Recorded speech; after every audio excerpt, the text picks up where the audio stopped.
नमस्कार दोस्तों, जय हिंद। कैसे हो आप सब लोग। तो गाइज आज बहुत सारे स्टूडेंट्स का वेट खत्म होने जा रहा है क्योंकि फाइनली भारतीय डाक विभाग के अंदर जीडीएस के 28,740 पदों के ऊपर भर्ती आ चुकी है। इसका ऑफिशियल नोटिफिकेशन भी जारी हो चुका है। गाइज इस भर्ती की इस बार सबसे बड़ी खास बात यह है कि टोटल नंबर ऑफ वैकेंसी 15-20 हजार नहीं है, पूरे 28,740 वैकेंसीज हैं। पोस्ट कौन सी है, पद कौन सा है, ग्रामीण डाक सेवक की हमारी पोस्ट है। यहां पर आपको 3 अलग अलग पोस्ट देखने को मिलती है। एक तो जीडीएस ग्रामीण डाक सेवक की पोस्ट है, साथ ही एक ब्रांच पोस्ट मास्टर की पोस्ट है, साथ ही एक असिस्टेंट ब्रांच पोस्ट मास्टर की पोस्ट होती है। इस भर्ती की दूसरी सबसे बड़ी खास बात यह है कि भाई महिला और पुरुष दोनों ही कैटेगरी कैंडिडेट इस भर्ती के लिए फॉर्म अप्लाई कर सकते हैं। और तीसरी सबसे बड़ी खास बात यह है कि भाई इस भर्ती में ना तो कोई परीक्षा होती है और ना ही कोई इंटरव्यू होता है, आपको डायरेक्ट सिलेक्शन दिया जाता है, आपको डायरेक्ट सरकारी नौकरी दी जाती है। गाइस योग्यता के बारे में आपको पता भी होगा, 10वीं पास कैंडिडेट्स एलिजिबल होती है। उम्र यहां पर 18 से 45 साल तक के कैंडिडेट्स फॉर्म भर सकते हैं, आवेदन कर सकते हैं। अब आप कहोगे कि भैया हमें पता है ये भर्ती 1 साल में 2 बार आती है, ये एक डायरेक्ट भर्ती है, बिना किसी एग्जाम के यहां पर सरकारी नौकरी मिलती है। लेकिन सिलेक्शन कैसे लें, चिंता मत करिए गाइस, इस वीडियो में मैं आपको 5 ऐसी ट्रिक बताने वाला हूं जिनको अगर आप लगाते हो तो भाई नौकरी आप इजीली पा जाओगे, नौकरी लेना काफी आसान हो जाएगा। और वैसे भी इस बार ये भर्ती एसडीवी मेथड से होने वाली है, जिससे सिलेक्शन पिछले साल के कंपैरिजन में थोड़ा आसान हो जाता है। तो आगे इस वीडियो में मैं आपको ये 5 ट्रिक्स भी बताऊंगा जिनको लगाकर आप सिलेक्शन ले सकते हो। साथ ही इस बार ये एसडीवी मेथड क्या है जो कि स्पेशली गवर्नमेंट लेकर आई है, जिससे सिलेक्शन थोड़ा सा आसान होने वाला है। तो ए टू जेड इंफॉर्मेशन इस भर्ती के बारे में इस वीडियो में आपको दूंगा, तो वीडियो के साथ आखिर तक जुड़े रहिए। तो चलिए गाइस बहुत ज्यादा टाइम वेस्ट नहीं करते, फटाफट वीडियो शुरू करते हैं। बट उससे पहले गाइस आपको बता दूं, देखिए इस सरकारी नौकरी की भर्ती में तो कोई एग्जाम नहीं है, लेकिन अगर आप किसी और सरकारी नौकरी की तैयारी कर रहे हो तो बहुत ज्यादा जरूरी है कि आपके पास जीएसबॉम होना ही चाहिए। जीएसबॉम जनरल अवेयरनेस की अब तक की एक सबसे सर्वश्रेष्ठ ई बुक है। ई बुक मतलब जिसे आप फोन के अंदर डाउनलोड करके भी पढ़ सकते हो। गाइस अगर आप इस जीएसबॉम को सिर्फ एक बार अच्छे से पढ़ लेते हो ना, किसी भी एग्जाम में जीएस के एक भी क्वेश्चन से बाहर नहीं आएगा, जीएस के चिथड़े उड़ा के आओगे। तो लिंक डिस्क्रिप्शन बॉक्स में तुरंत डाउनलोड करिए और पढ़ना शुरू कर दीजिए, ठीक है गाइस। तो भाई ये एक ऑल इंडिया की वैकेंसी है, पूरे भारत से आप कहीं से बिलोंग करते हो तो आप आवेदन कर सकते हैं। तो ये तो मैंने बता दिया। इस बार टोटल नंबर ऑफ वैकेंसीज जो निकल के आई है 28,740 वैकेंसीज निकल के आई है। 3 अलग अलग पोस्ट हमारी branch post master, assistant branch post master, ग्रामीण डाक सेवक की पोस्ट है। ऑल इंडिया की वैकेंसी है, महिला और पुरुष दोनों ही कैटेगरी कैंडिडेट एलिजिबल है। जनरल ओबीसी ईडब्ल्यूएस वालों के लिए 100 रुपए फॉर्म फीस किए जाते हैं। एसटीएससी फीमेल वालों के लिए कोई भी फॉर्म फीस चार्ज नहीं किए जाते। इन कैटेगरी के लिए फॉर्म बिल्कुल फ्री है। उम्र सीमा के बारे में बात करें, एज मिट के बारे में बात करें, जनरल वालों के लिए मिनिमम एज मिट 18 साल है, मैक्सिमम 40 साल है। जनरल वालों की बात हो रही है गाइस, ठीक है। एसटीएससी वालों को एज में रिलैक्सेशन मिलता है, ओबीसी वालों को 3 साल का मिलता है, एसटीएससी वालों को 5 साल का मिलता है। यानी कि ओबीसी वालों के लिए एज मिट होती है 18 से 43 साल, एसटीएससी वालों के लिए एज मिट हो जाती है 18 से 45 साल। इसलिए मैंने बोला था कि भाई जिनकी उम्र 18 से 45 साल तक की है वो भी आवेदन कर सकते हैं।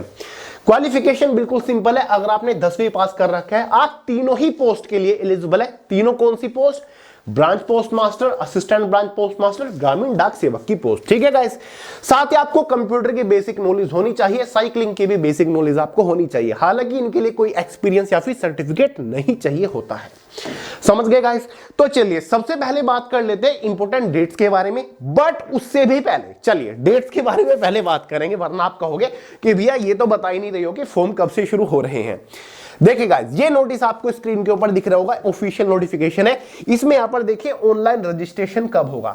ऑनलाइन जो रजिस्ट्रेशन शुरू होने वाली है इस भर्ती के लिए वो 31 जनवरी 2026 से होने वाली है। फॉर्म की जो आखिरी तारीख रहेगी वो 14 फरवरी 2026 रहने वाली है। साथ ही गाइस शॉर्ट लिस्टेड कैंडिडेट्स की जो पहले लिस्ट जारी कर दी जाएगी, ठीक है, वो 28 फरवरी 2026 को कर दी जाएगी, ठीक है। तो ये पूरी की पूरी टाइमलाइन इसके नोटिफिकेशन में दे रखी है। यहां पर दे रखी है vacancy capturing by the division के द्वारा जो वैकेंसीज कैप्चर करी गई वो 5 जनवरी से लेकर 15 जनवरी 2026 के बीच में करी गई। उन वैकेंसीज को जो अप्रूवल दिया गया सर्किल के द्वारा वो 6 जनवरी से लेकर 19 जनवरी 2026 को दिया गया। ये जानकारी हमारे लिए नहीं है, ये तो डिपार्टमेंट की जानकारी है। ये जानकारी हमारे लिए इंपोर्टेंट है। ऑनलाइन रजिस्ट्रेशन 31 से शुरू होकर 14 फरवरी 2026 तक चलने वाले हैं, यानी कि आप इस बीच में आवेदन कर पाओगे। इसी नोटिस के नीचे यहां पर टोटल नंबर ऑफ वैकेंसीज के बारे में भी जानकारी दे रखी है कि इस बार टोटल कितनी वैकेंसीज होने वाली है। गाइस ये आप देख सकते हैं स्टेट वाइज वैकेंसीज के बारे में जानकारी है, ठीक है।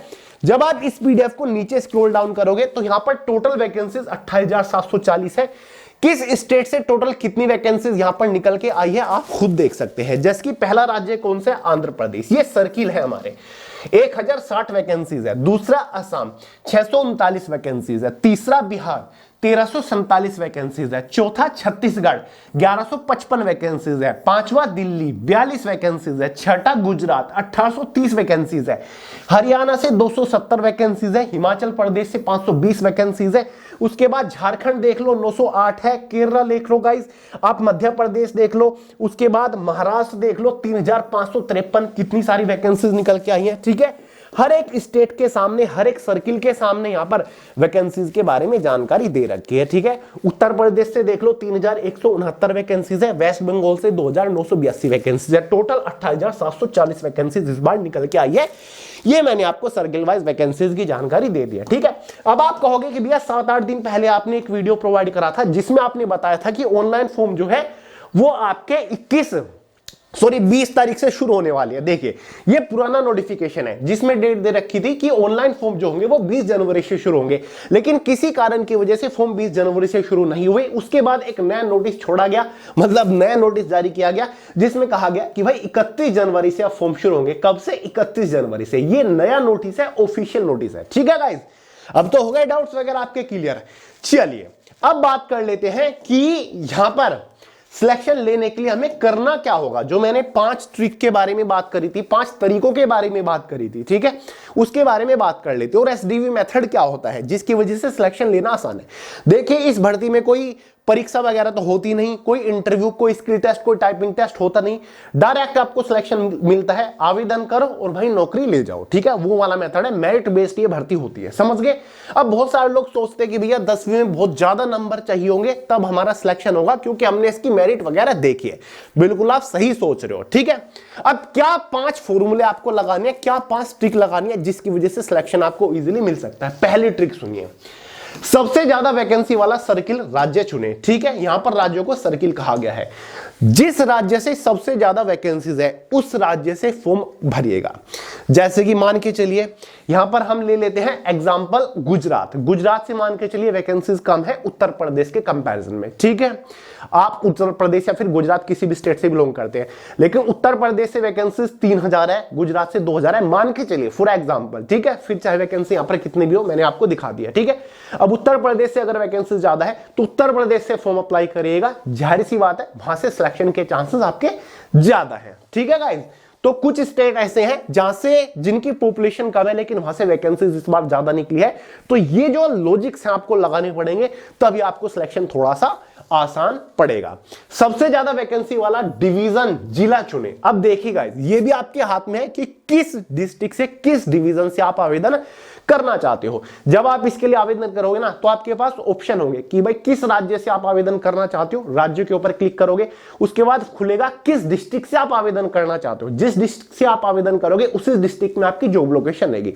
तो ऐसे डिस्ट्रिक्ट से आवेदन करेगा जहां पर वैकेंसी ज्यादा हो, ठीक है। ये मत कर दीजिएगा कि यार मेरी डिस्ट्रिक्ट से वैकेंसीज भले ही कम है लेकिन अपनी डिस्ट्रिक्ट में रहूंगा। तो अगर आपकी डिस्ट्रिक्ट से वैकेंसीज कम है तो वहां पर गाइस आपकी कट ऑफ ज्यादा जा सकती है, ठीक है।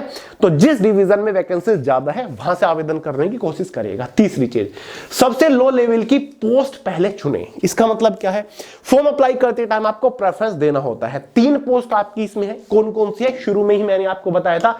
एक आपकी ब्रांच पोस्ट मास्टर है, असिस्टेंट ब्रांच पोस्ट मास्टर है, ग्रामीण डाक सेवक की पोस्ट है। सबसे लो लेवल की पोस्ट ग्रामीण डाक सेवक है, उसके बाद असिस्टेंट ब्रांच पोस्ट मास्टर है और तीसरे नंबर पर जो सबसे बड़ी पोस्ट है ब्रांच पोस्ट मास्टर की है। तो अगर आप सबसे, क्योंकि क्या होता है स्टूडेंट्स की मेंटेलिटी है कि सबसे पहले वो सबसे बड़ी पोस्ट को प्रेफरेंस देते हैं कि भाई मेरी पहली पसंद तो ब्रांच पोस्ट मास्टर है, दूसरी पसंद असिस्टेंट ब्रांच पोस्ट मास्टर है। इस वजह से ये प्रेफरेंस देने की वजह से इन पोस्ट के ऊपर कंपटीशन ज्यादा हो जाता है, इन पोस्ट की जो कट ऑफ है वो हाई चली जाती है।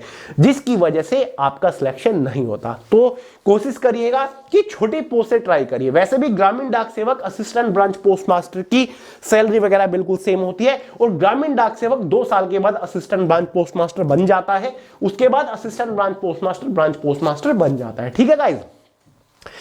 चौथा पॉइंट, पीएच कैटेगरी को प्रेफरेंस दे अगर एप्लीकेबल है। यह पॉइंट सबसे इफेक्टिव है।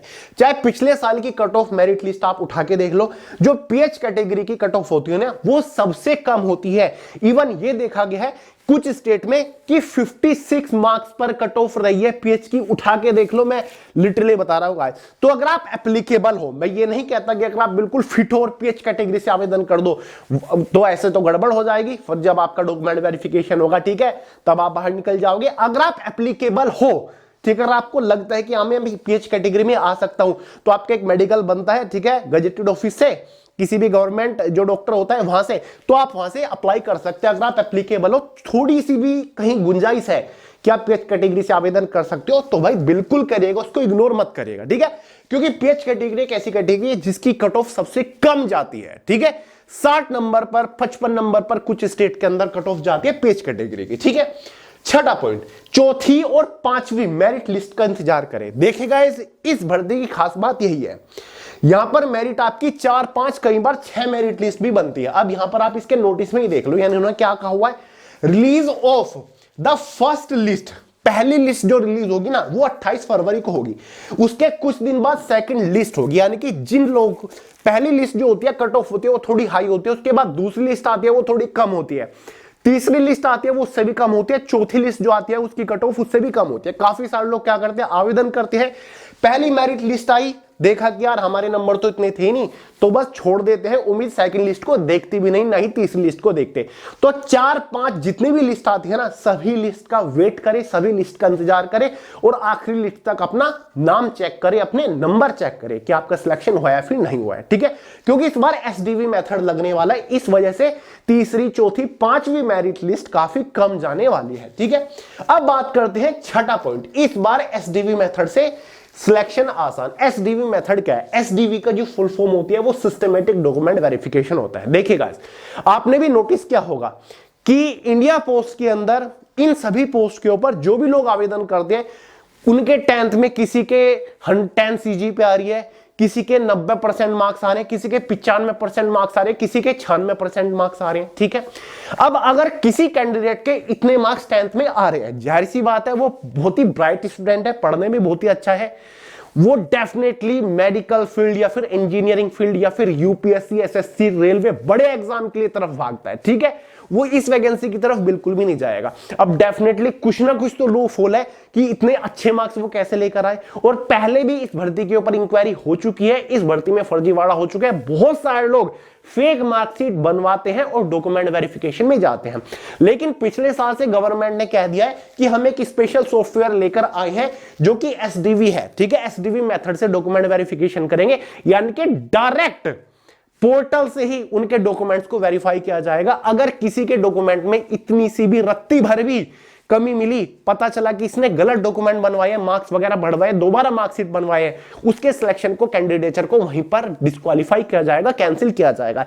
यानी कि इस बार बड़ी मात्रा में, जैसे कि पहली लिस्ट बनी कैंडिडेट्स की जिनके हाई मार्क्स थे, जिन्होंने मार्कशीट वगैरह बनवाई होगी, उनका सिलेक्शन हो गया, डॉक्यूमेंट वेरिफिकेशन होगा बड़ी मात्रा में। एसडीवी मेथड का यही काम है, बड़ी मात्रा में कैंडिडेट्स को पकड़ेगा। ठीक है, क्योंकि डॉक्यूमेंट वेरिफिकेशन सिस्टमैटिक तरीके से हो रहा है, सॉफ्टवेयर लगा के किया जा रहा है। ठीक है, प्रॉपर वहीं से ही पता चलेगा, जिस बोर्ड से उन्होंने अपनी 10th पास करी होगी वहीं से ही पता चलेगा कि मार्कशीट ओरिजिनल है फिर फेक है, और उनको तुरंत बाहर कर दिया जाएगा। ठीक है, जिस वजह से दूसरी मेरिट जो होगी वो कम पे लगेगी, कम नंबर पर लगेगी। तो इस बार एसडीवी मेथड है, ये इंपॉर्टेंट है।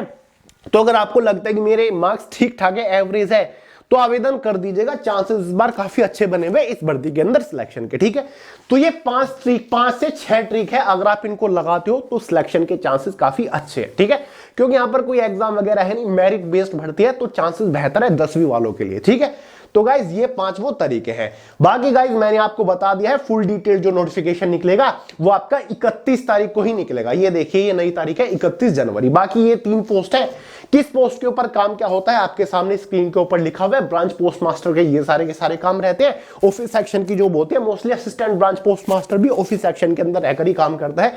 बाकी डाक सेवक जो है इसका थोड़ा सा फिजिकल वर्क है, ठीक है, डिस्ट्रीब्यूट वगैरह डाक वगैरह करने का काम इसका होता है, ठीक है, डिस्पैचिंग वगैरह जो भी होता है वो इसका काम होता है, ठीक है। तो ये 3 पोस्ट फिलहाल निकली हुई हैं, वैकेंसीज आपके ऑलमोस्ट आई चुकी है, नोटिफिकेशन निकल चुका है, 31 जनवरी से फॉर्म आ रहे हैं, समझ गए गाइस। तो भाई ये एक भर्ती निकली है जिसके बारे में मुझे आपको बताना था। कोई डाउट हो सवाल हो कमेंट करके पूछ लीजिएगा। तो चलिए गाइस, इसका ही जो शॉर्ट नोटिस था फिर टोटल वैकेंसीज की जानकारी थी स्टेट वाइज, वो पीडीएफ मैंने टेलीग्राम चैनल के अंदर आपको प्रोवाइड करा दिया, लिंक डिस्क्रिप्शन बॉक्स में। इस वीडियो में इतना ही था गाइस, पसंद आए लाइक करिएगा, दोस्तों के साथ शेयर करिएगा, चैनल को सब्सक्राइब करना मत भूलेगा। मिलते हैं अगली वीडियो में बहुत ही जल्द, तब तक के लिए जय हिंद।